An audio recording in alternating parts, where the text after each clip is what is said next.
I see many familiar faces who've been here before, so welcome again, and good to see you again.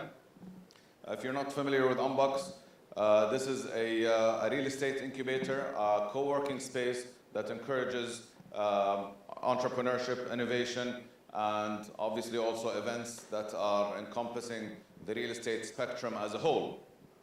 So what we've done is we looked at a gap in the market where a lot of entrepreneurs, a lot of real estate market participants need a platform to connect with one another, work with one another, and empower one another as well. So we've created Unbox. We run events from time to time. Mr. Mahmoud is one of our favorite guests from time to time, and he's done a few events here. Today we're hosting the International Real Estate Federation, where we're going to be talking about Arab real estate markets, and we look forward to your feedback, any questions that you may have during the panel. So I'll have Mahmoud say a few words, and then we'll start with the panel. Thank you very much. Thank you, Abdullah. Thank you so much for hosting us. And I would like to start our event by calling on the President of International Real Estate Federation, Arabic countries, Walid Musa, to give his welcoming speech.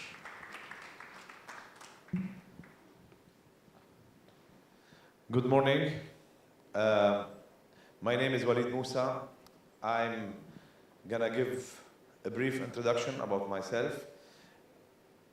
First of all, I'm a real estate professional. I do brokerage, consultancy, and real estate investments in Lebanon, Beirut, and around the planet, in some countries around the world. I'm the president of the Real Estate Syndicate of Lebanon, which includes the real estate brokers and consultants in Lebanon. I'm the founder president of FIABCI Arabic countries, which is a chapter from the International Real Estate Federation. And I'm the president-elect of the International Real Estate Federation, the only real estate federation in the world, the most representative association for the real estate sector. This federation have a special status with the ECOSOC, which is the Economic and Social Council of the United Nations. We've been with the United Nations for more than 30 years now. We are the only NGO as consultants for the United Nations. So everything related to real estate, United Nations consults FIABCI and works in coordination on all its projects. We're working on a very interesting project with the United Nations now, something called CPI, City Prosperity Initiative, which is a kind of index that measures the sustainability of the cities.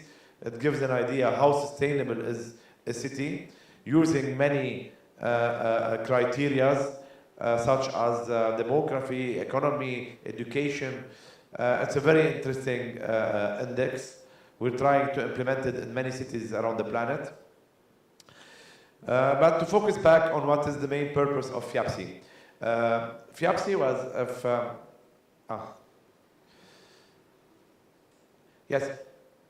FIABCI was founded in Paris, and we are based in Paris from 1951. We are, as we said, the only real estate umbrella for the real estate organization around the planet, which means all real estate organizations and entities in the world are members of FIABCI. We have many kinds of membership. I'll explain it later on. Our objective is networking, first networking for people like you, real estate professionals that wants to do business outside their countries. They want to get connected with other professionals in some other countries. And I think this is the case now for Dubai and for most of the markets around the planet. We want to sell people from outside our country. We want to let people from outside our borders come and put money in our markets. How can we get them? It's true that social media plays a very important role, but it's not enough. The human contact belonging to one organism makes it easier to do business.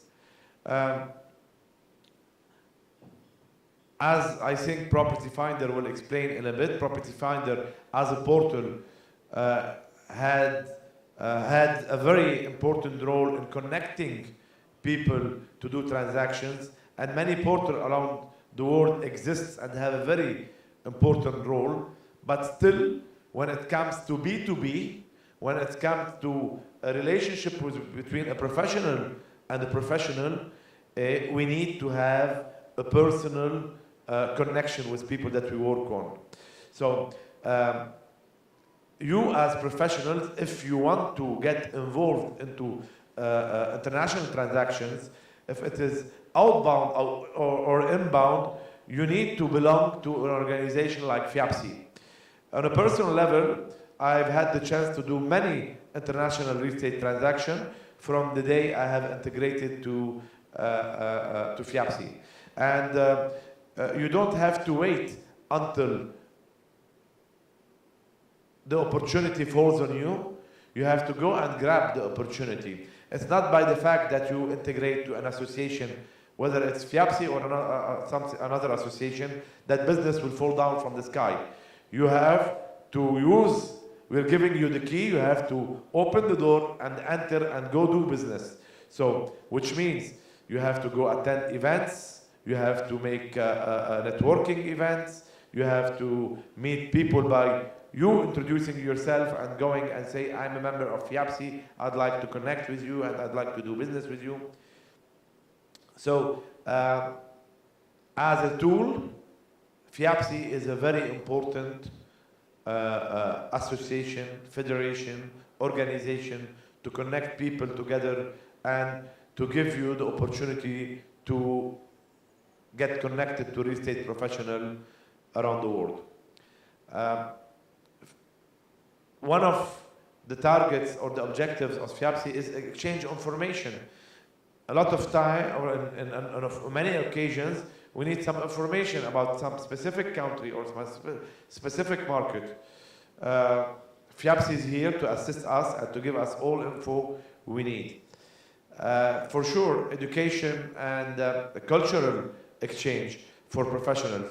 We belong to the same community. We speak the same language, which allow us to be to share ideas and to be able to communicate together about our cultural real estate background, and this will lead that it will help us to have a better culture in the real estate. And for sure, best practices. No one knows everything. We all learn from each other, and no country have the best practice. How do we evolve in life is when we see someone doing something that is better than us, we take it and we implement it and we try to do it ourselves, but in our proper way. And when we say sharing the best practices is as a way to learn from each other, because each country have a different way, but we became now, in those days, a small world where we learn from each other and we try to implement our ways in a unified way. So, yes, we are present in 70 countries, as you can see. We have chapters, multinational chapters. In this area, we have founded a multinational chapter called FIABCI Arabic Countries. FIABCI Arabic Countries is the only organism that englobes, that has the real estate association of the Arabic region. What we have done is that we have integrated the associations and the public organism into our chapter before opening it to corporate and individual membership. because we needed our chapter to be a strong chapter and to have good pillars. And when you need to have good pillars, you have to have the main players, such as the associations and the public organism. Here in Dubai, we have the Dubai Land Department that have been with us from maybe 4 or 5 years now. And Mr. Mahmoud Al-Burai have played an essential role into getting the Dubai real estate, the Dubai Land Department into FIABCI. And last year, we have organized our World Congress in Dubai under the patronage of Sheikh Mohammed here in Dubai. And it was a great Congress.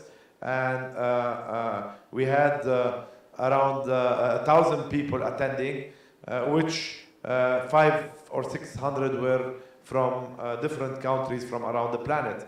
And people enjoyed this, this event because they got connected to people from different continents. And we knew that some business transactions were made through those connections last year. From Dubai, outbound to many countries around the world, and I think from some countries to Dubai. So this year our Congress will be in Russia. Unfortunately, it will be during Ramadan, between 27 and 31 of May in Moscow. But the FIABCI World Congress is usually done in the last week of May. It's been like that for 70 years, so we have tried to change the dates, but it didn't work. So to come back a little bit and talk about the Arabic chapter. The Arabic chapter is a very important chapter for us as real estate professionals practicing this profession in the Arabic countries. Its main purpose is to gather real estate professionals together. It's same as the role of the International Federation, but it's a regional thing. We want to learn from each other. And in the Arabic countries and GCC countries, we have a lot to learn from each other because we're not yet organized enough in our professions. Real estate still have a long way to get into, let's say, I'm not going to say perfection, but to get into a real professional way of working in the area. By gathering together and learning from each other, we will be faster in the process of organizing ourselves. We will check what have Dubai worked on in the last years. How can we get this knowledge and this, what have they done from the last year, and we can integrate it in Bahrain, in Kuwait, in Lebanon, in Jordan, in Tunisia. Same for other countries. Dubai can learn from other countries as well. Second, business. Who doesn't want to make business? At the end, we're all here to make business. We are trying to create a networking platform to let people do business together. Share, be present in all our events. Try to come to our events. Have your business card with you always. Don't do like me. I forgot my business cards yesterday at home. If someone wants a business card now, I'm going to tell him to add me on social media. But as I was saying to my dear friend here, I was telling him, maybe that's the way to connect now. Why should we use business cards? It's a waste of papers. And at the end, you come back at home and you put it, then you forget the face. That's why the Americans are excellent on putting the pictures on the business cards, so you remember the person when you see the business card. But why should we do all that? Why don't we connect directly to social media? For example, why don't you add me now? My name is Walid Musa on all the social media platforms. And you're going to be connected with me directly. No need to search for your business card and to say, where did I put this business card and how can I find it? And did I put it into my database? I'll find you in social media, but not only I'll find you in social media. I'll be knowing what you will be doing every day. Don't exaggerate, but I'll be knowing what you'll be working on. What are your projects? What are your what you usually focus on? Same, you with me. So let's connect on social media. My name is Walid Musa. You can find me directly now on social media. This is from one side. From another side, we have as well FIABCI Arabic countries and FIABCI. We're present on all social media. You can find us there. So we have 102 professional associations from around the planet. The best association in the world are in FIABCI. 95 public and academic institutions. We have Georgetown, MIT. I started by the best, just to give an idea, but we have so many universities as academic member in FIABCI. Over 2,300 regular members, about 1 million associate members. I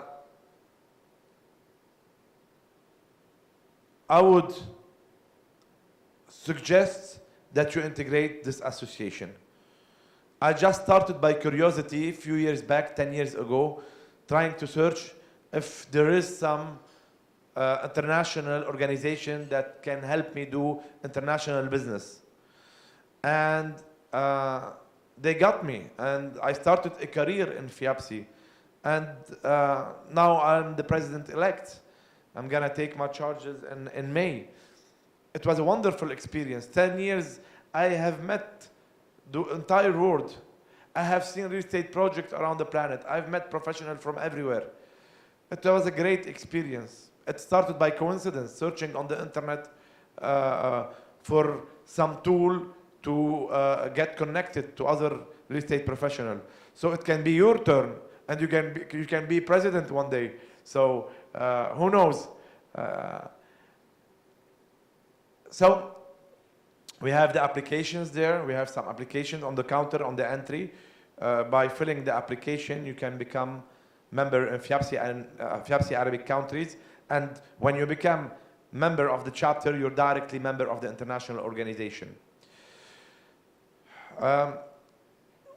FIABCI is not only about business and networking and sharing the best experiences and information, but we have tried to play a role as well in making our cities better. And that's why we have partnership with the United Nations and UN Habitat. We've worked in affordable housing.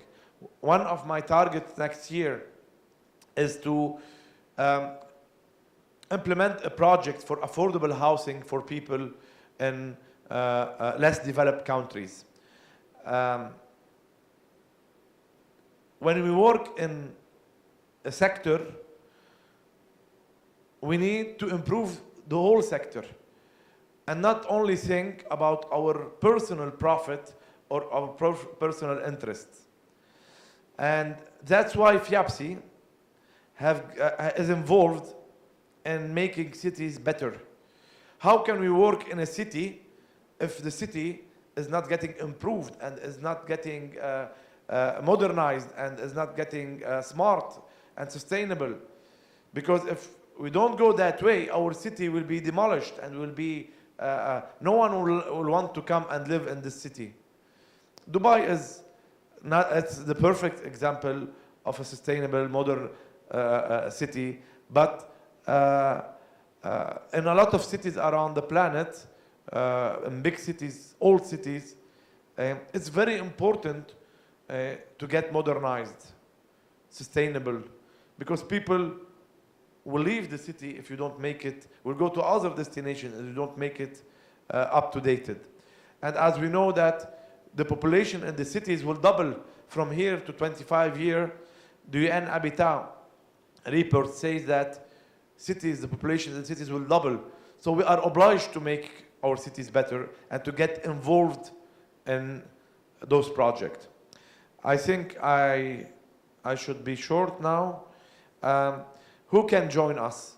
Real estate, many categories: architects, brokers, developers, investors, managers, experts, what we call experts, surveyors, lawyers, notaries, audits, educator, insurance, every person that have relationship with real estate directly or indirectly. Those are part of the associations that we have into our organization. This is the land department of Dubai. Companies around the world.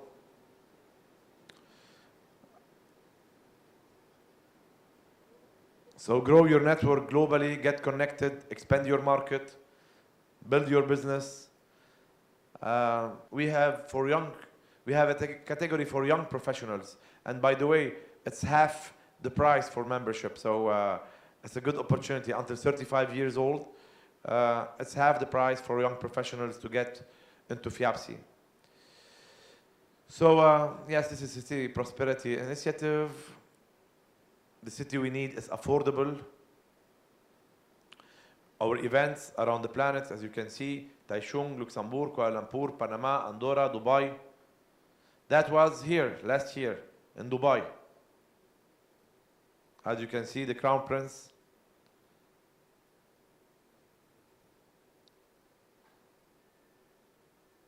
So, to cut it short, it's a great opportunity today to get connected with you. I'm really happy to meet all of you. I'm gonna be all day here. I'd like to thank Unbox and Mr. Abdullah for this great opportunity. We're gonna do many events like those together. It will be the beginning, hopefully, to a long-term partnership between us. You are a person that cares about the real estate sector as a whole, not only from one perspective to do business, but to work together to make our real estate sector better, smarter, more efficient, easier. Let's put hands together to a long-term relationship. I'd like to thank you again for giving us the opportunity to be in this beautiful place. I'm gonna be here all day. If anyone needs have any question, I'll be as well participating in a panel. Thank you for coming. Thank you for participating in a FIABCI event, but thank you as well for working on yourself, because by being here, you want to improve yourself and you want to improve your skills and you want to get to do networking. So this is a great initiative, and see you during the day. Thank you, Mahmoud. Thank you. Thank you. Well, thank you. And just to make things faster, is this backward or forward? This is forward, huh? Good. Okay. So where's the second presentation? Anyways, I'll be quick. I have a presentation on how we look at our cities, how we develop our cities in the future. So thank you, Walid. I would like also to thank Property Finder for supporting us in this event with the Arab Real Estate Markets report that you will be getting a soft copy of it soon. I will make it very quick so we can have an interesting panel discussion on different Arab countries and the real estate markets in these countries. Why we need to rethink real estate markets? Because we had 2008 crisis, we have 2018 slowdown. The way that system is working nowadays, we started to question the sustainability of what we have, right? So we have recessions, we have complexity, and this is not, I'm not talking about Dubai, worldwide, real estate market, trust is going down. So how we work as SDGs are coming into the equation, dynamism and all these learning and adaptability are becoming important factors we need to consider when we talk about real estate industry. So new thinking is really needed, and this is part of research we've been doing. We need to integrate sustainability, economic, social, environmental in what we do, but also we need to be system thinking. And by system thinkers, we mean we need to look at other industries and systems that support real estate industry and make sure they're smart, they're sustainable, they're efficient enough to make our system sustainable. We also need to put resilience. We've had many crises, how we build resilience, how we learn from the previous recession, how we build into the future. This is an important task, and this is why we always talk about crisis leadership. In such difficult times, leaders emerge. We've been also part as a FIABCI of something called policy framework, 10 principles that make sustainable real estate markets, and you can benchmark if we have them or not. Integration of legal framework. We need to have integrated, coherent legal system that supports the industry. We need to have efficient land registry, efficient services, good governance, sustainable financing, affordable housing, and so on. All these are important principles that have to be integrated into any system if we want this system to be sustainable and this system actually achieve the objectives. We cannot talk about real estate industry if we don't talk about the objectives of this system. Is it what we're trying to achieve? Economic objectives, social objectives, environmental objectives. This is what we need to think about. And this is from my PhD study. I don't want to bore you. It's about what is the right model we need to have to rethink real estate competitiveness. We have 3 pillars: quality of life, economic, social, environmental. We have government and resilience are a strong pillar in that. And we also have affordability. Affordable housing that Waleed talked about is very important pillar in driving competitiveness of real estate industry as we go forward. We need to think of, and this is an article I wrote in Gulf News, 10 ways to make Dubai more efficient, how to rethink the regulation. The way we regulate real estate market need to be thought in a system way. You cannot regulate part, forget about the other parts. Even if you make one part efficient and the other part is not, it's not going to work. Look at it as a system. Regulate the whole system, but leave also space for private sector to innovate. A city is what it is because our citizens are what they are. So this is what Plato said. So we need to look at cities from people's point of view. People now look at the city, look at the assets of the city. What does the city have is giving you? The assets, the infrastructure, the quality of life. People look at the government, at the peace and security. They look at resilience. They look at affordability. And when we talk about happy city, affordability is at the corner, at the one of the main pillars of making happy city is to make them affordable for people to live. How do we rethink? We have real estate in Dubai, 15% of our GDP. It's too much. It's impacting 60% of the economy. If we make it sustainable, the whole economy will be sustainable. We're shifting towards long term. We're building a city for people. And what people needs? People needs curiosity, trust. They want also being able to walk, move, interact. And this is Amsterdam, 50 years ago and now. Nowadays, 60% of trips are made by bikes. They're moving into more sustainable modes of transportation. Why? It has been proven that being close to people, you are much more healthy. You are also happier. And these are research. Better social life. Trusting city also leads to happier cities. So we need to build trust into the system. Into when you come across stranger, you become also happy. And all this I'm sharing with you from my research. We don't want any more closed, gated communities. We're not building city. We're just building isolated communities. And this is needed to be thought of. We're not talking about Dubai. We're talking about the whole Arab region. I'll just try to finish. We need green facilities. We need to work on buildings, public spaces, streets, transport, landscape, parks. They're all elements important for sustainability and happiness of cities. UAE, Minister of Happiness, has started a project called Happy Communities. I'm very glad to be part of this. We developed this toolkit to support new communities to be happier. I can talk about it more, but I want to finish here and tell you that if I want to go back to Dubai, this is how Dubai used to be, right, Abdullah? How many times you saw it this week? Twice, huh? I had so many presentations. So this is how Dubai used to be in 1973. But this is how also Dubai airport used to be in 1962, right? And this guy with the white t-shirt, he used to be the watchman, comes 7:30 a.m., closed the airport at 2:30 p.m. But today, this is the airport. This is how Dubai looks like. And this is the trust in the system. And this is the last slide I will talk about. This is how transaction used to be in Dubai long time ago, 1963. But in 2001, we opened up the system. When we introduced legal infrastructure, This is how much we introduced, 70 billion dirhams. This is a cash transaction in 1 year. So we need more affordable, we need walkable, healthy. We need to work on our health, right? I don't want to talk about Okinawa, but this is an interesting Japanese place that they don't have any public transportation. They mainly walk, and they live actually, the youngest one there is 90 years old. Okay, so many examples of cities.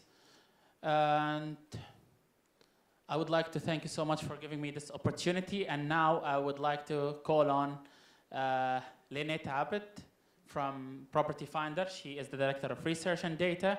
And Carla from Property Finder to be the moderator for the next sessions. So thank you so much for giving me this opportunity. Thank you.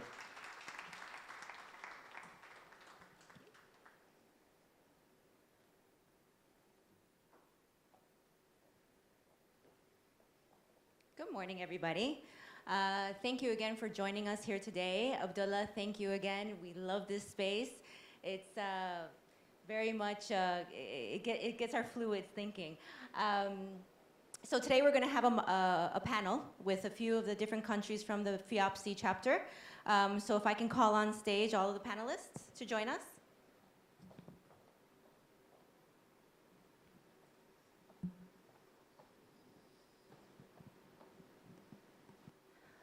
So I'm going to open up the panel for the first question for Abdullah. As we saw in that last few charts from Mahmoud, we saw the curve of number of the volume of transactions from 2001 to today and how much they have increased. In 2003 here in Dubai, that's when the freehold market opened. We had news last week about freehold being introduced into the Abu Dhabi markets. Can you talk to us a little bit about what you think the impact of that is going to be in Abu Dhabi? And is there going to be another impact of what is happening in Abu Dhabi in Dubai? Yeah, I think it's a great thing for market freedom, having an Abu Dhabi freehold market. It's certainly going to give Dubai a kind of a ride for its money. Dubai and Abu Dhabi have always been competing with one another. However, every market has different dynamics. If you look at Sharjah, Ajman, the northern Emirates, they have different demographics that are interested in these markets. It's a similar case in Abu Dhabi. It's a similar case in Dubai. So it's certainly a good thing for market freedom. It will encourage more transaction value. That's granted. Because you will have more demographics being able to access that market in a more meaningful way. And that was an interesting chart that Mahmoud has shown, looking at how transactions went up from 5 billion to about 70 billion in 2008, and that was when the market was exuberant as well. And even today, when there is when we're calling it more of a mature market, and where the market has stabilized in some way, we're still seeing transactions, north of 100 billion in a year. Yes, I do believe that the freehold notion in Abu Dhabi will encourage more market participation, more transactions, and it will impact the overall health of the market in a positive way. One of the things you spoke about was market maturity. I think here in Dubai, we definitely have gotten to that point, mostly in part due to the transparency in the data of the transactions, which is something that Abu Dhabi has not yet been able to accomplish. Where do you see that going in Abu Dhabi? No, I mean, I think the entire, all of the Emirates are working hand in hand to ensure that data is given, and being totally honest and clear in all cases, whether it's in real estate and providing data and transparency or not, will give more confidence to the market. So Abu Dhabi is certainly heading into that direction. We see more data coming on and statistics coming from Abu Dhabi than we used to, and that's I'm surely will happen also on the real estate front, similar to what we've seen in Dubai as well over the years, because market maturity happens when there's more access to data and more transparency in the market. Yes, absolutely. So if I can open up this question to the rest of the panel. So Walid, before this event started, we had a brief conversation about data in Lebanon. Can you tell us a little bit about the current infrastructure for data and transparency? We're talking about Lebanon. no? Lebanon, yeah. Yeah, the main problem that we have in Lebanon is the data. And I think in the region, the main example to follow is Dubai as transparency and the blockchain idea, how we gathered our information and centralized them. In Beirut, nowadays, there's a problem of knowing what is available, what transactions have been done, what should we build based on the figures that we can have. So the government, through our land department, is trying to establish a kind of connectivity between the different entities that can provide that data. And as real estate syndicate, I'm as head of the real estate syndicate, one of my projects is to have an index and to work on a data. And we are trying, and we have here the head of the Index and Statistics Committee in Real. She's here, Mrs. Mirna Al-Banna. She's heading this project, and we are trying to gather this information from public and private sector. Because in the crisis, we're passing through a real estate crisis now in Lebanon. It's more economical crisis than a real estate crisis. But in those specific time is the time when you need the most your data and to know what you have and what you should do. Because if you want to resolve a problem, you should know what's the sickness that you have. And if you don't have those data and you don't have the figures and you don't have the numbers, you cannot be able to resolve your problems. So we're working as a private entity on a project to have more data. And we've been promised by the government on several projects to have more accessibility, more transparency, more let's say, to go more into digitalization of our system. We're still there, but I think we will get to a point where things will be all digitalized and transparent, and we will have that data. I cannot tell you when this will happen, but we're working on it, and and we're serious about it to make it happen. And Dubai is the perfect example again to learn from them, because we were saying, how can we do in FIABCI? What do we do in FIABCI? We learn from each other. I'm trying to learn from Dubai's experience to get to integrate it in the Lebanese experience. Thank you. So if I can direct the next question to Yasser from Saudi. Going on one of the points that Waleed made, especially during times like this, when developers are looking what kind of projects to put, where the price points, data is a fundamental part of those decisions. In Saudi, your growth is exponential right now with the various different development projects. What is being done in Saudi when it comes to data? Is there data available for the developers to make these type of decisions? Hello, I'm Yasser Assad, the Vice Chairman of the Real Estate Committee in the Chamber of Commerce. I'll be transparently talking. Previous days, there wasn't no indicators, no authority, real estate authorities in Saudi Arabia. And for 2 years, they began to be a real estate authority, and they worked on the indicators for improving the market and to be clear more. Of course, they started to do the real estate evaluation committee and the real estate authority, and you could now have a real indicators that you could work on. So next question for Kuwait, Riyad. From my understanding, Kuwait does have a regulatory body. You do have classes for your real estate agents. There is some kind of a framework, but can you talk to us a little bit about what currently exists in Kuwait as far as regulation is concerned, as well as the data? My name is Riyad Sharhan. I am a board member of the Kuwait Union Brokers. Thank you for having me, and I thank also Mr. Walid for inviting me here. I'm very glad to be here. Regarding your question, we still doesn't have a separate body for regulating the real estate sector. It's still attached to the Ministry of Justice. So we have in our union we have presented a full suggestion with maybe 70 papers.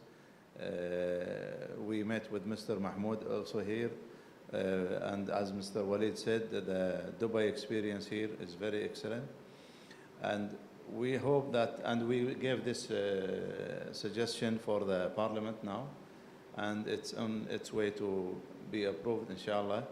But so far now, the regulations and any decisions related to the real estate is related more with the Ministry of Justice and Ministry of Commerce. So, and we want to take these bodies and make it a separate body in order to be more transparent, because transparency, as also my friend said here, is very important to take the decision and to make also the deals and to go into another markets. And this is the point which I have benefited so much when I became a member in FIABCI, as Walid said. FIABCI gave me a connection where I saw very nice experiences, and I met with very experienced people, and I took this suggestion for the Parliament from my membership in FIABCI. So inshallah, hopefully in the coming future, we will see a separate body like in Dubai here for the real estate sector in Kuwait. Thank you.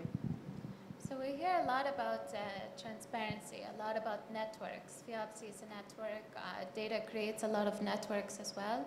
Ahmed, I'd like to know from you for Bahrain. I believe you guys have established recently a RERA agency as well, very similar to Dubai. Can you tell us more about that, how the work is going? First of all, I would like to thank all of you here for participating in this wonderful event. And I would like to thank Walid and my brother Mahmoud for inviting me to speak here, as well as I would like to thank my brother Abdullah for hosting the event and for his hospitality. Yes, I wouldn't say much of the points that my colleagues here have mentioned here. Transparency and data is essential for all the stakeholders in the market, especially when you are in a country that is a non-oil reliance, and when you are always trying to attract foreign investments from outside the country. So investors would like to have more transparent data, more transparent information, and details about each and everything is happening in the market. So as you mentioned, yes, RERA was established almost a year from now. And it was working alongside with also RERA Dubai to take a lot of the initiative that RERA Dubai has done. As my colleague Mr. Walid said, that RERA Dubai is an example and a role model. Always Dubai is a role model into innovation and implementing new rules and regulation that governs the market.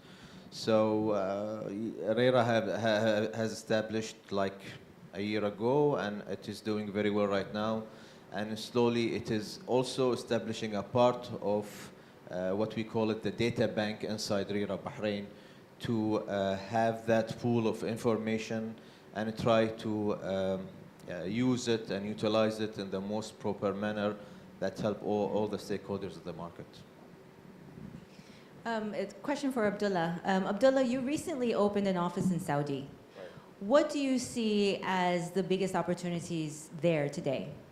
Well, Saudi is a very young market, and I think my colleagues will agree in terms of not being institutionalized. So, in many cases, when we approached business owners or landowners, or let's say landlords and developers, in Saudi, there is a lack of professional services that are provided in the Saudi market. So when you look at property management or facilities management services, we're very much, or Saudi is very much behind compared to a place like Dubai. So this is, I think, where most of the opportunity lies.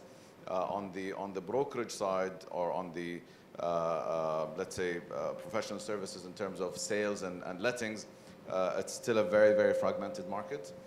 Still hasn't advanced to where Dubai is today, but that's the direction and that's where it's going. But certainly on the property management and the facilities management, it's institutionalized in a very big way. And in many ways, you can even argue that it's more advanced than Dubai in terms of REITs controlling most of the large assets. It's either REITs or family offices. So there is a need for large institutions with the proper know-how to go in and service those landlords and those owners and developers in this market. So next question that I have for Yasser from Saudi. Going on from what Abdullah just said, where do you see the biggest growth in Saudi in the next 5 years? The biggest growth is it in the hospitality sector. You know, as we have more than 10 master projects in Saudi Arabia, start from the Neom project, the Mecca and Medina project, the Al Qadiyya, it's a theme park and stadiums, and it's on 340,000 kilometers. Yes. And there's the Red Sea project. The Red Sea project is a 50 version on the Red Sea, and we're looking for a lot of investments for these areas here. So this is the most project that investments could come to it. Yasser, can you tell us more about Neom City? This has been a project that's been in the news quite a bit, and as far as I know, it's currently under construction. It's done really well to attract foreign direct investment as well. Can you tell us more about? I don't have a lot of details on it. Just what I know, it's on the northern part of Saudi Arabia. It's between Egypt and Saudi and Jordan. It's going to be a city. Really, I don't have details on it. Just I could send it to you if whoever wants. I could send it to you. Just touching upon that in Saudi, how are you guys getting your foreign direct investment, and who are the top investors? There's investors from the foreign cities, a lot of from the States, from UK, and there's a local investment company, and now Aramco did a company for investment inside of Saudi. And from the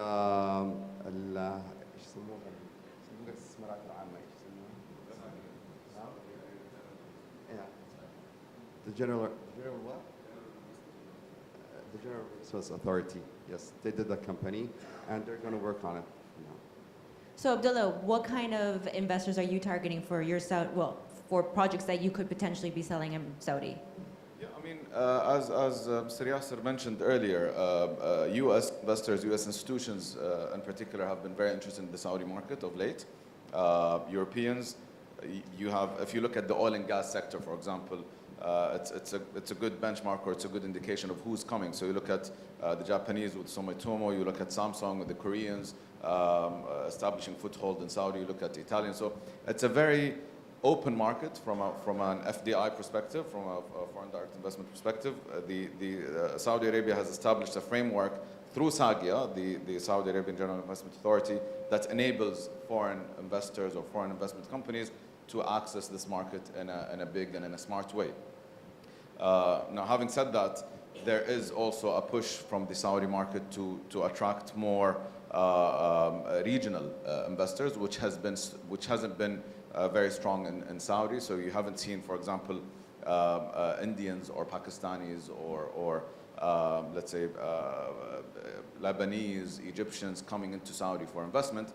but that has changed recently. So you've seen more regional investments coming into Saudi, seeing the opportunity, seeing the growth opportunity in population and infrastructure and overall demand. So I think that's the direction for Saudi going forward, and we're really looking forward to that.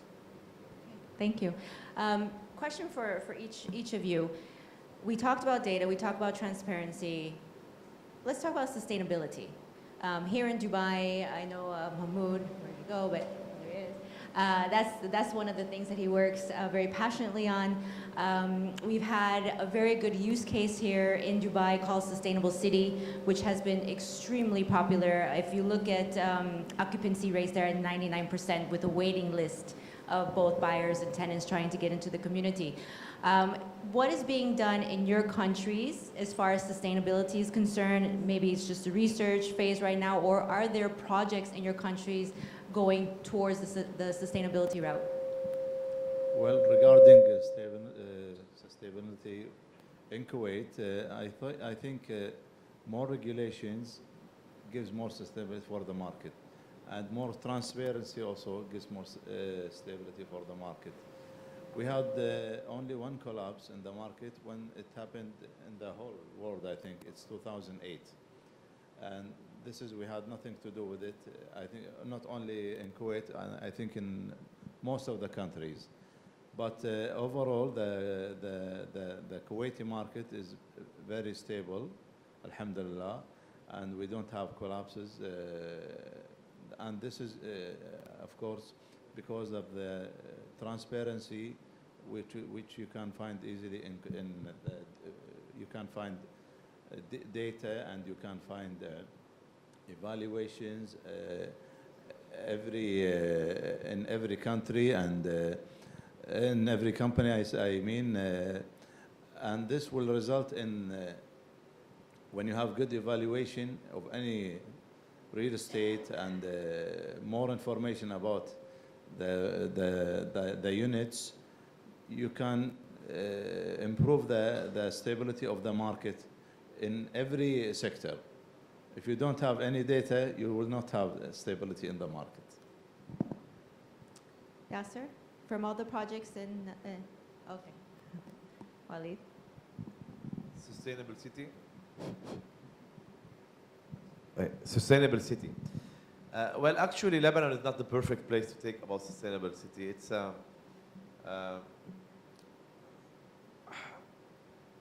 what is sustainable? Sustainable means to make our cities better in each way, to take care of our energy, of our waste, of our water, of making it affordable, of making it smart. This is what is making a city sustainable, how we make a city sustainable. Unfortunately, all those criteria cannot be implemented very easily in third world countries with an old cities. When you build it from scratch, it's easier to make a sustainable city. You make it directly in a way that can be sustainable. But when you have cities that is more than 2,000 years old and built up on phases, it's hard to implement the concept of sustainability. But what I can say that in Lebanon, people are having more and more this culture of being sustainable. And in new buildings, they are trying to take in consideration many criteria to make their buildings more sustainable, which means smart and more green friendly. But I cannot say that we're the example of such cities, but we're going on the right way, slowly, surely, but slowly. That's the best way I can describe it. Abdullah, do you see sustainability being factored into any of the projects in Saudi? Well, they started, and especially in the new cities that Yasser mentioned earlier, Al-Qdayya, which is a theme park area. They're building it on sustainability, and that's the main theme of the theme park area. We look at NEOM as well. It's also centered around sustainability. So Saudi is very much aware and conscious of the fact that this is where the market is heading, and this is where, you know, the innovation in the real estate sector is going in terms of energy savings, conserving energy, and resources as well. Dubai has done it in a great way already. Recently, also the municipality issued ratings for how sustainable your project is. You know, if you have the 3 fronds, they call it, you become a platinum developer, and you know, it's going to be interesting to see who gets there first, because there isn't a platinum developer here yet that got the 3 fronds from the Dubai municipality. So they're over here. They're very conscious about it. Saudi is a market that is probably the biggest market that's going to be in that domain. But certainly, it's an area that I'm interested to see. I think Mahmoud is a fan of sustainability. So am I, and I look forward to see that change over the next few years. Ahmed, what about in Bahrain? Actually, it's a very interesting when it comes to Bahrain, because as mentioned earlier, Bahrain is, or before I talk about Bahrain, let me talk about 10 years back. In 2008, the government of Bahrain has launched its 2030 vision, which was based on competitiveness, fairness, and sustainability to achieve that part. And how to do that, they have actually from 2008 to today, we have suffered 3 negative years in the region and in Bahrain specifically. 2008, it was the financial crisis and the real estate crisis, global real estate crisis, I must say. And in 2011, we have the unrest situation, the political issues that took place in Bahrain. And in 2005, we saw the deep oil reduction, or oil prices reductions. Surprisingly, that the past 10 years, Bahrain have never seen a single year of a negative growth in its GDP. And that due to many reasons. One of the reasons that it has adapted a lot of economic growth engines to be supporting Bahrain in its economy. In 2004, Bahrain was 50% oil-reliant country.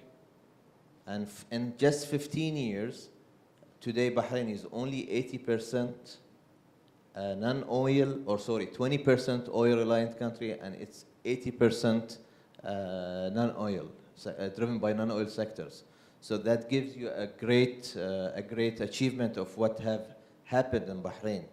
And at the same time, when you see the proximity of Bahrain to the biggest economy in the Middle East, where you have 50%, I think, of an economy worth of $2 trillion by 2020. So you can say that the strategic location of Bahrain have played a great role to increase that sustainability in a way or on another. And at the same time, if you see Bahrain, that it is always driven by non-oil sectors. Now you can see the tourism is increasing by 6%. We have almost 12 million visitors per year. Most of them are coming from our neighbors from Saudi Arabia. And I hope that in the coming 4 years, we would witness also greater news, because now we have almost $42 billion investment in the infrastructure in Bahrain. And that is equivalent to almost 140% of the real GDP of the country. That can tell you where the country is heading and how is the growth is going to take place. Thank you. Along with that, can we talk about affordability in each of the countries? It was something that Mahmoud raised in the presentation, and it's certainly a question for anyone, I think, living anywhere. Economies seem to be more troubled sometimes, but yet there's a lot of money going around at the same time. So from an affordability perspective, in each of the countries, is this something that the government is more heavily involved in? Is this something that is coming from somewhere else? How are people able to afford the homes they live in? Can they? What is being done toward the future? I can talk to you from a UAE perspective. I've witnessed that recently. I think certainly there is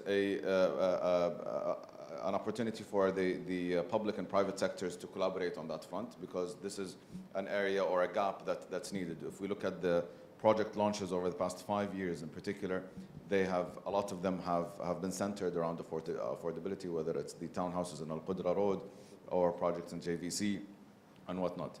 There's also the co-living aspect of things, which has started to gain momentum. I met a friend today as well who's here, who's also into that domain.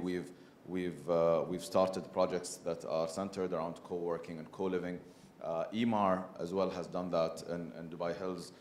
So certainly from a private sector, they're conscious of that change, they're conscious of that need, and that's already happening in Dubai. We see a similar trend in Saudi, and Riyadh in particular, maybe not so much in the other cities, but in Saudi, it's more driven by the public sector. So, well, it's kind of the Public Investment Fund, which is the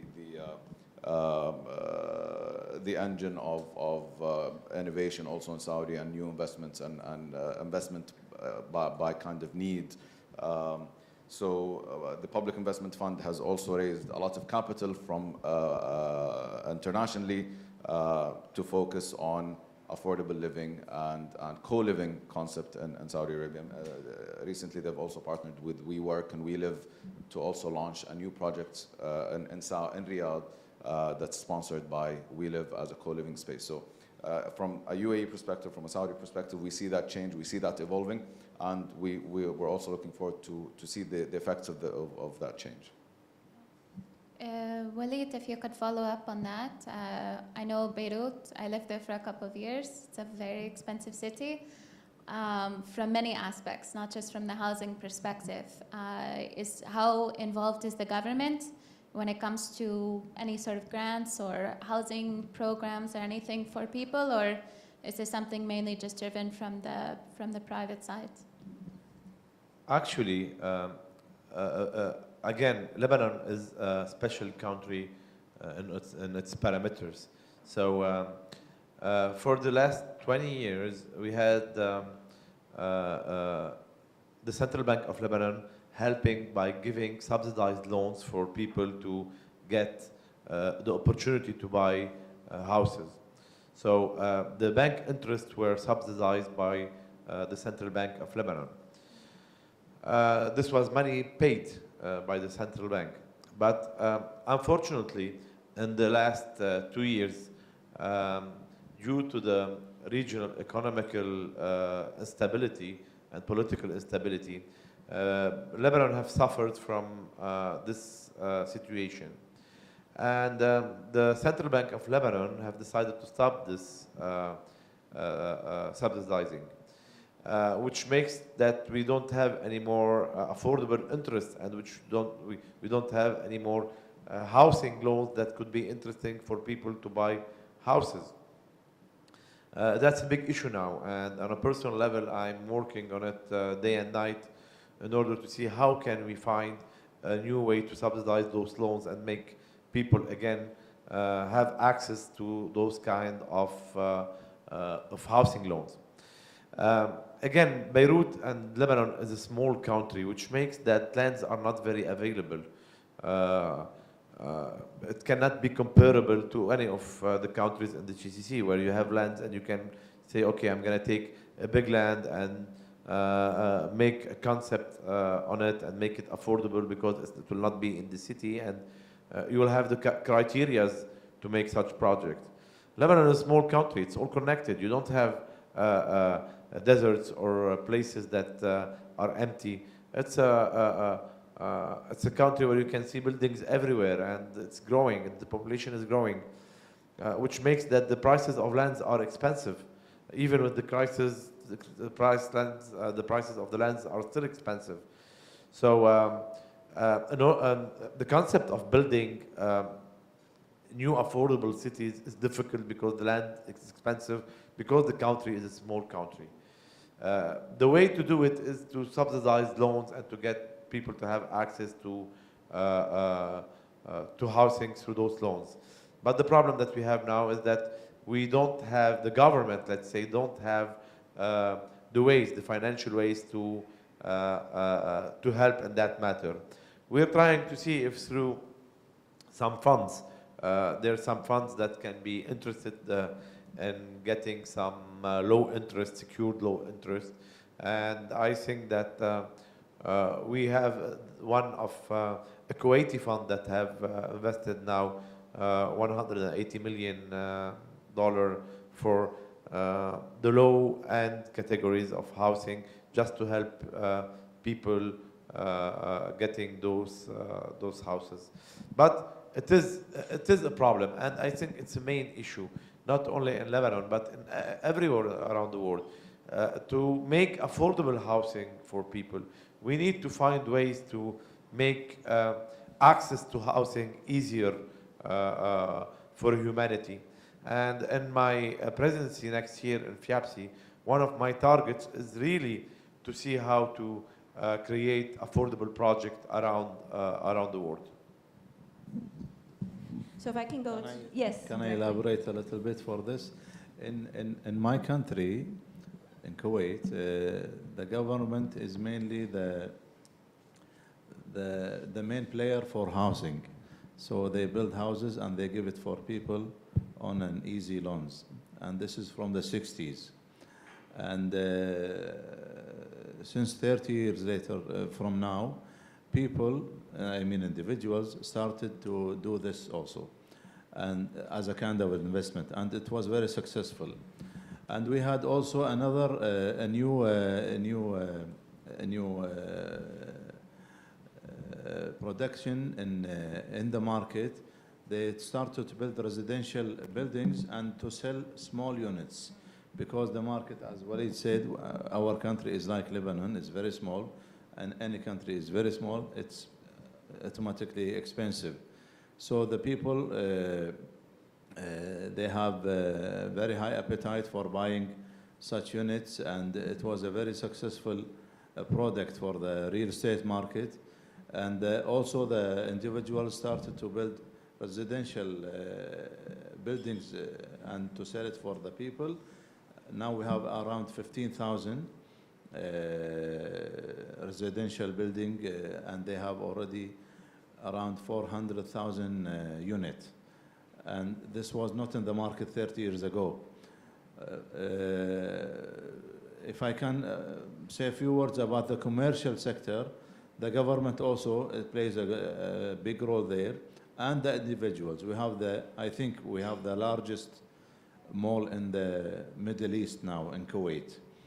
And we have a coming mega project, similar like NEOM in Kuwait. It's called Silk City. This is adopted from the government, and they will spend around 400 billion US dollar. And the main investors in this project is from China. So this is a small focus on your question. Thank you.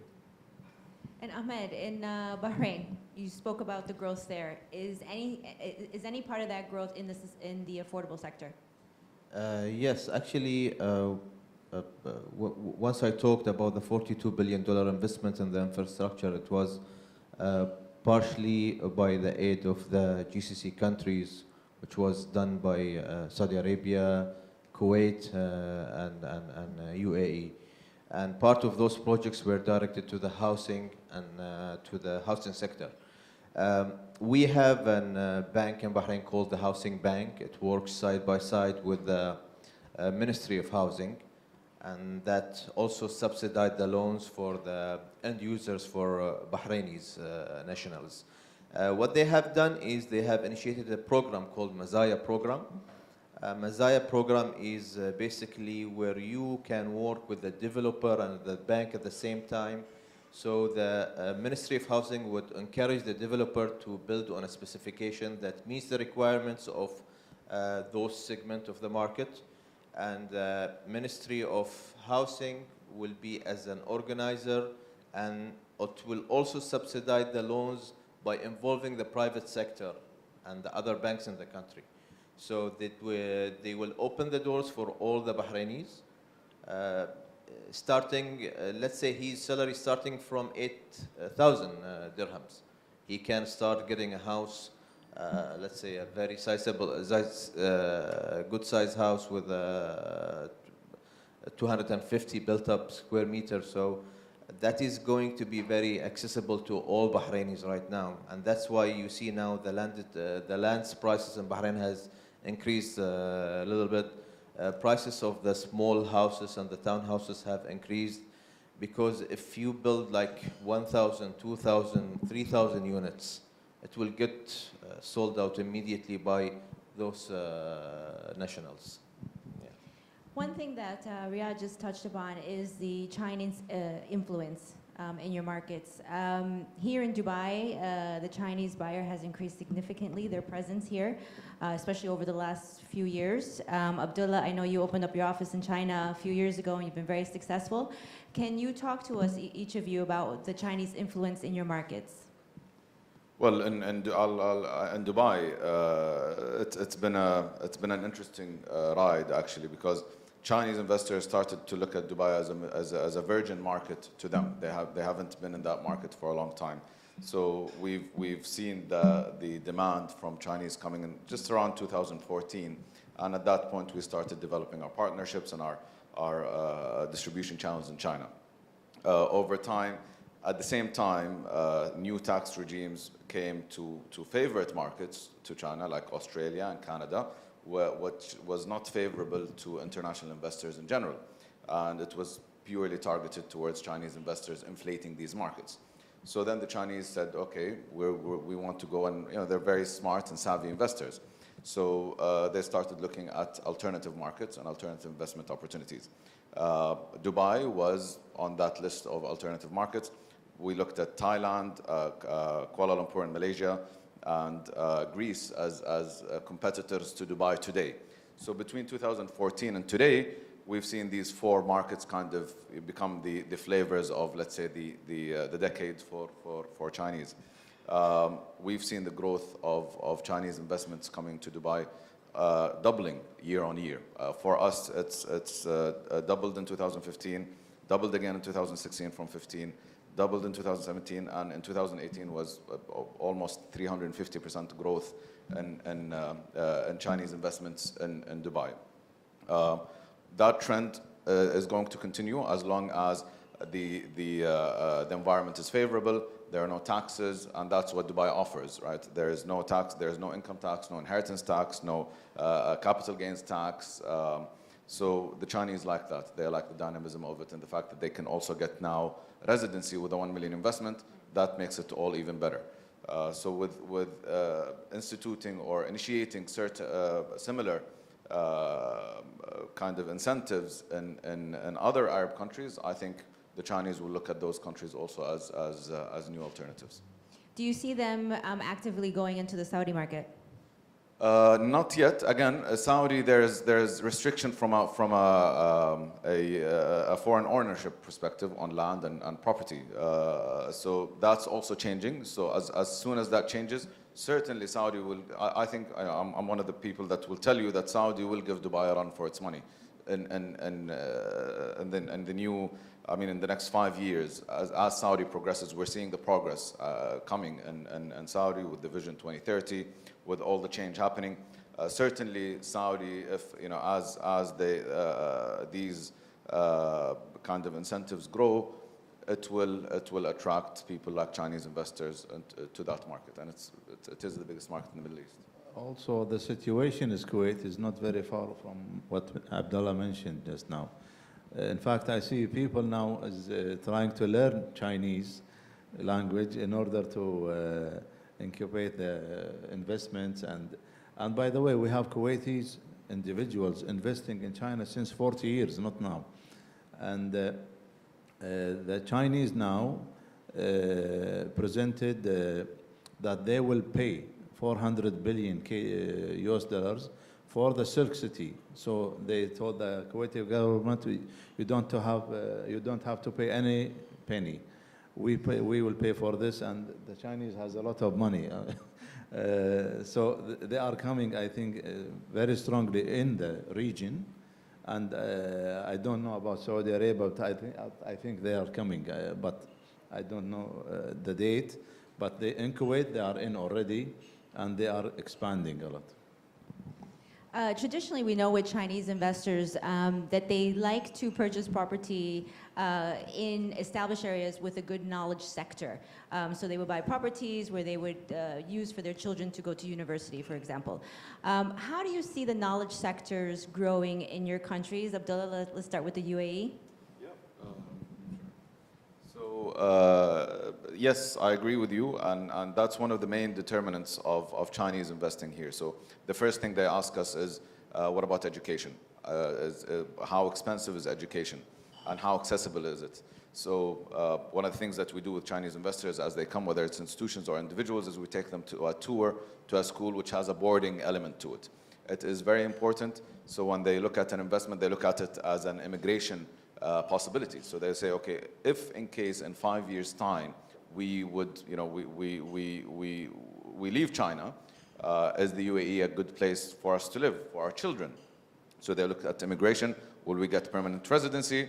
And if the answer is yes, with a 1 million dirham investment, you'll get residency, then fantastic. Will my school get education? Not necessarily when I decide to migrate, but even now, if I decide to send my child to school, now that I have a property, do they have good boarding schools that are dual languages, Chinese, English, and so on? And if the answer is yes to all of that, then this is an amazing environment for me to make an investment and for me to establish a future life as well. So that's certainly something that's happening. It is of paramount importance to any Chinese investor, and you put your finger on it. Healthcare is another thing that they look at. But yeah, if you can get a residency, if you can get education, you get a boarding school for your child, I'll make my investment. That's what they look at. I think Yasser wanted to share a point also on China. I just want to say.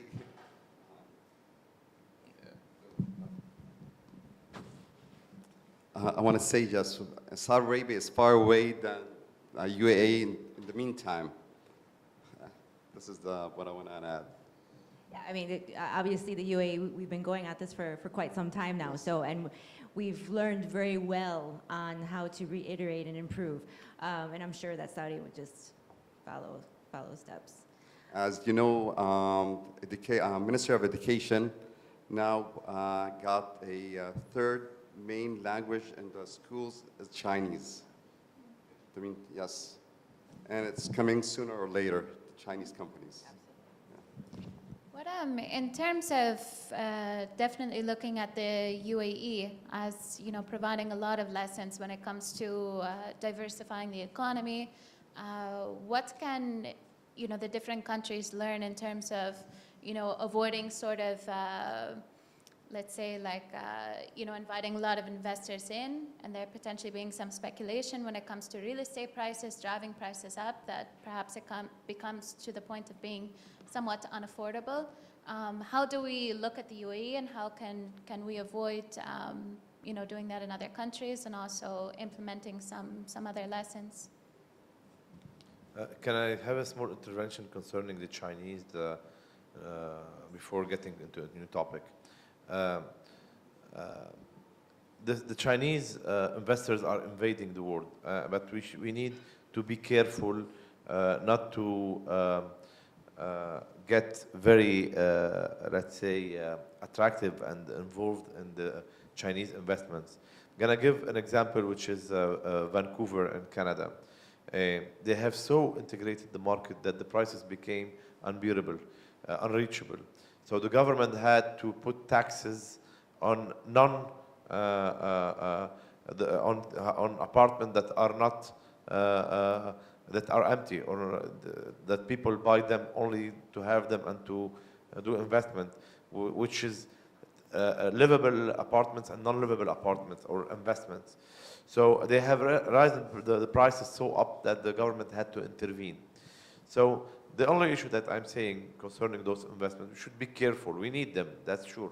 All countries need those investments, but we need to regulate their integration or their entry into our markets. Concerning Lebanon and the Chinese market, well, in Arabic we say لا تكرهوا شيء لعله خيرا لك. The instability of Syria and the problems that have happened has made that everyone wants to reconstruct Syria now, and people want to have bases around Syria to enter this market and to work in the reconstruction. Very important because the Chinese were still hesitant until 2 weeks ago. They have invested into a mall in Bekaa, the Bekaa Valley, close to Syria. This means that they have their eyes open into the Syrian market, and they want Lebanon to be the road into the Syrian market. And being in the Bekaa, in this area, close to Syria, where if you take it logically, there's nothing interesting for a Chinese to come and live in Bekaa because you don't have the facilities or whatever it needs to have coming from China to Lebanon to live in Lebanon. But commercially, business-wise, it is very interesting for them to be placed there.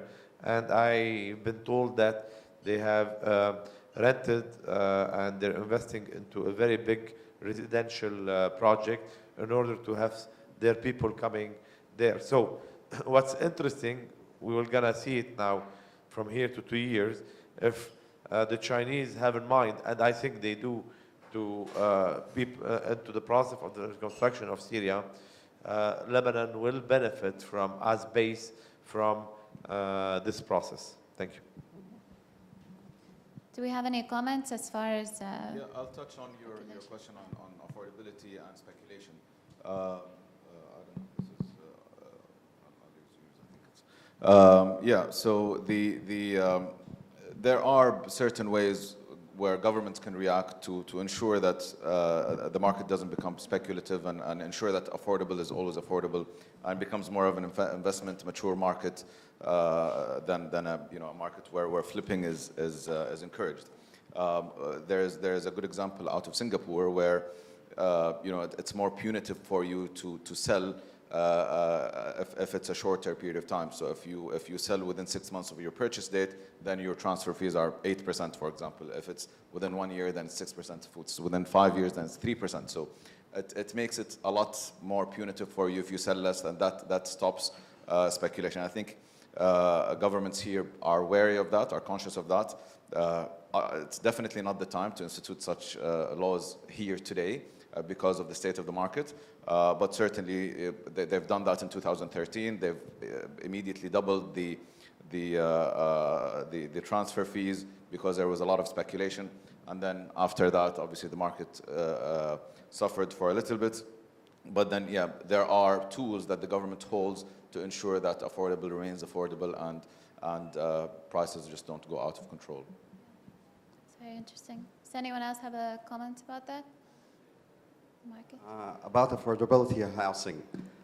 Previous days in Saudi Arabia, they used to fund each one build a house, 200,000 US dollars, and you could build as you like.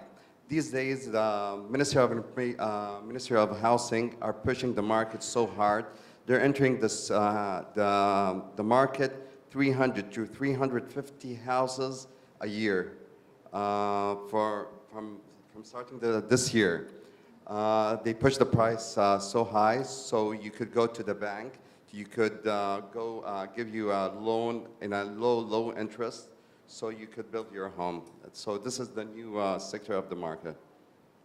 And about the growth, as you heard yesterday, the Minister of Finance said that Saudi has a surplus more than from the last 5 years. We didn't have a surplus. We had a surplus in our budget, 37 billion Saudi riyals. So this is a good indicator for the years. Yeah, it's very good news. On to lessons from the UAE before we open it up to questions.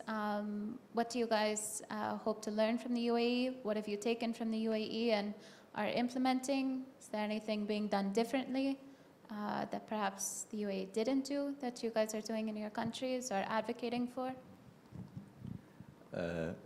Speaking about UAE is speaking about excellent experiment. For myself, I learned from UAE, I learned from Mr. Mahmoud also, and we had exchange ideas, and these new ideas I took is now getting seen in Kuwait, alhamdulillah, yani, and it's making the market much better because it's going for more transparency. When you have more transparency, you have no problems. And this is very good, alhamdulillah. Actually, Dubai have been always as a role model for all the other countries. I always call Dubai as a Harvard of the real estate because of the international expertise available in Dubai.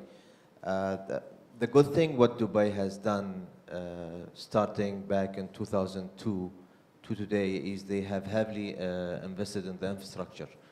Soft and the hard infrastructures. And now we can see that they are leading in the digital infrastructure as well as a blockchain or the other coming digital platforms. I think investing in infrastructure is the essence of all the economic activities. It is going to have a sustainable capital growth. It is going to have to produce an organic demand. And it's going to also have a sustainable effect of the capital gains of the real estate. But once you have that cornerstone, the infrastructures, it will have a definitely, it's an organic investment.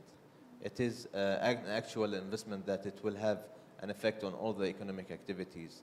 And to be honest, this is what we are seeing in Bahrain. This is why we are very happy now to see that most of the investment are in the infrastructure. Giving that the good news that we have recently the biggest oil and gas discovery in the history of Bahrain. Now, 3 years from now, Bahrain will start to produce the natural gas and the shale oil, and it will be the fourth in the world of natural gas production. That would give you also what is the expectations that is going to happen in the GCC. But Dubai has always been a leader, and we have learned a lot from it. And it will also enhance, and it will also complement. Because I always say is that if you have in the surrounding countries, you have 400, 500, 700 million people. You need at least 40 business hubs. You don't need one city. So Dubai would never ever be enough to attract those investments, and those countries would survive, and it would prosper in the long run because they have put their investments on the right directions. There's no doubt that Dubai is a very organized, and the example of the Dubai Land Department, especially in Dubai, I'm not going to talk about the UAE, I'm going to talk about Dubai because it's different in each Emirates. But it's easier when you start from scratch. Let's be realistic. When you see an airport like Mahmoud showed us, and suddenly you build an airport from zero, and you bring experts from all around the planet to make the best airport, it's easier than when you have an old airport and you want to renovate it and you don't have the financial way to do it. So yes, Dubai have made a great job organizing the sector.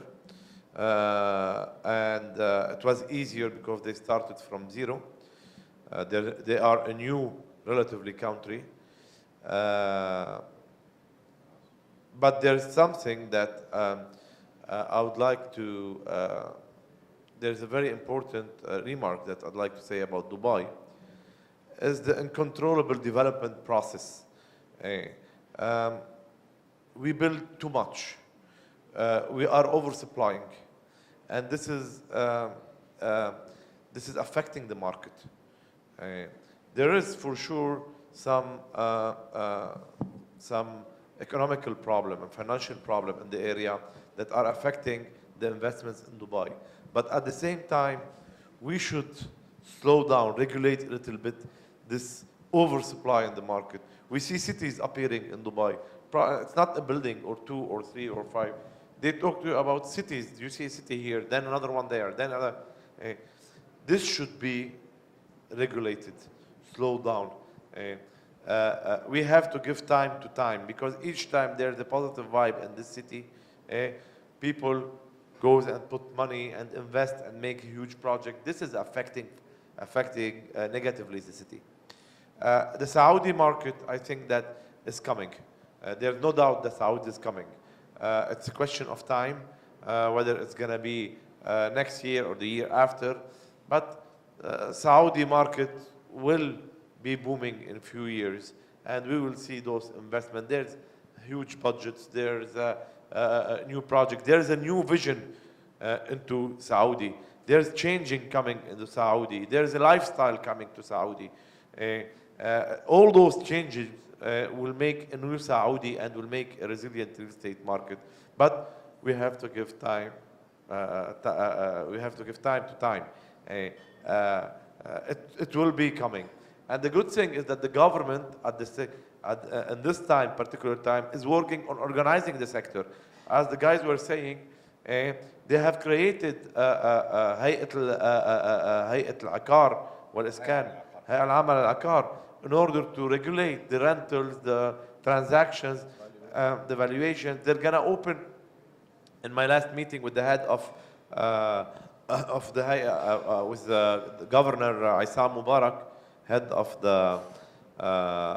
this authority, they're thinking about opening up for individuals to invest and to buy properties in Saudi Arabia, in some areas, for sure, not in all areas.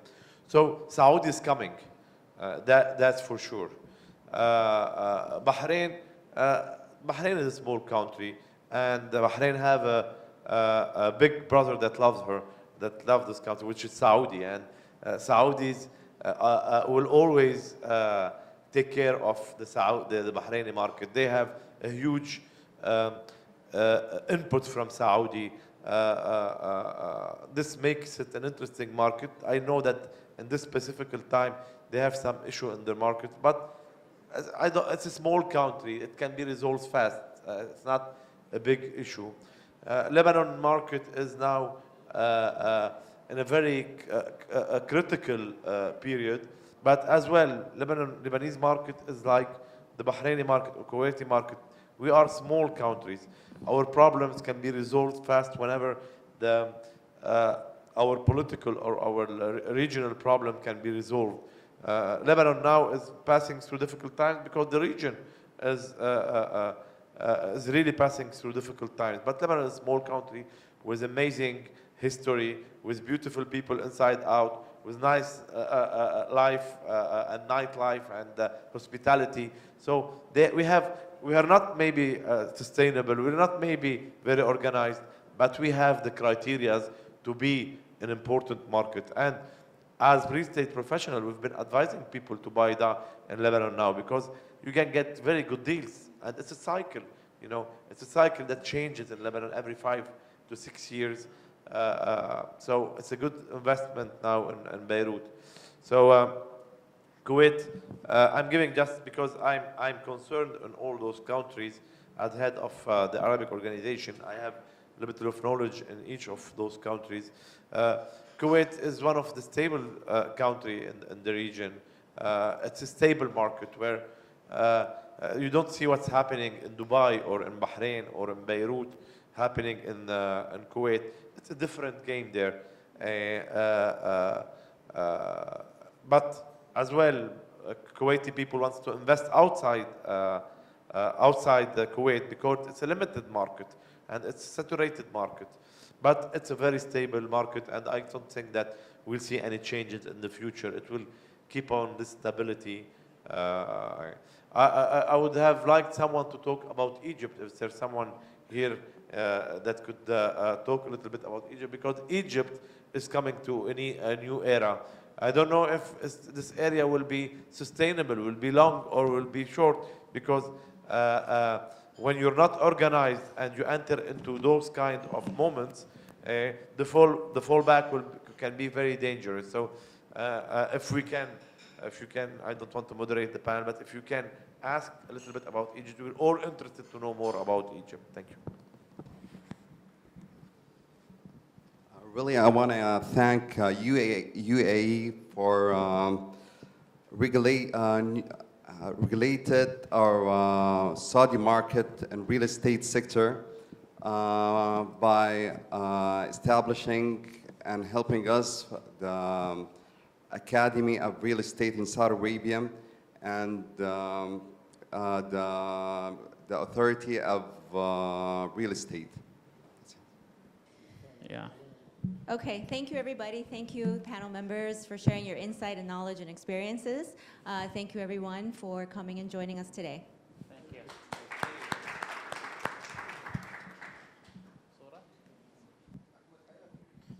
Well, I would like to thank Banish, and it's great that FIABCI is partnering with Property Times. They've done it before in Dubai. It was a very successful event. And there's so many awards in this market, but the real and good ones are the ones that people have a say about it.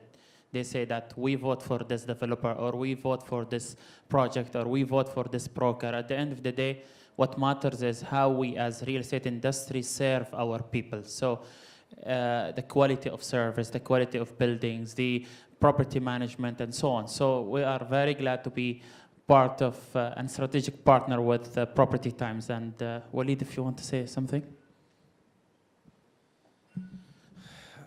Actually, yes, the people's choice. What better than hearing the people and knowing what the people want? So that was the main attraction for us to get into this partnership.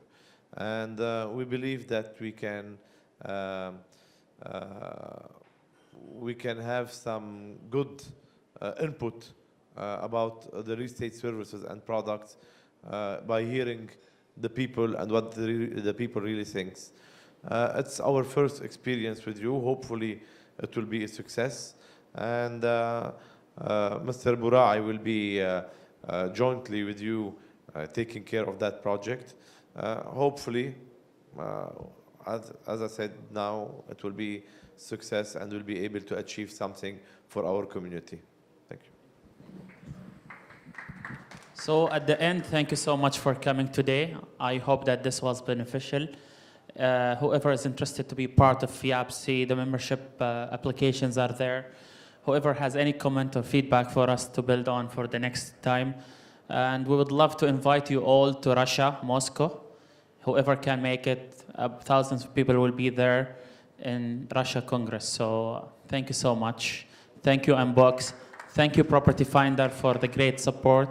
Thank you, everyone, and see you soon. Thank you.